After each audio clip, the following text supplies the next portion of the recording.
Терапијата ја нема веќе од прилика 2 недели. Тоа во однос на пациентите и во однос на тоа каква е нивната, нели, здравствена проекција, не влијае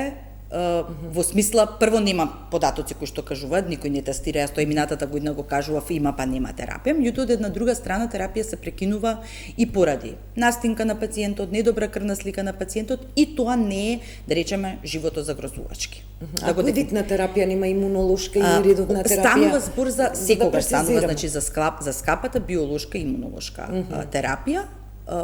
и тоа е терапија која што најчесто се дава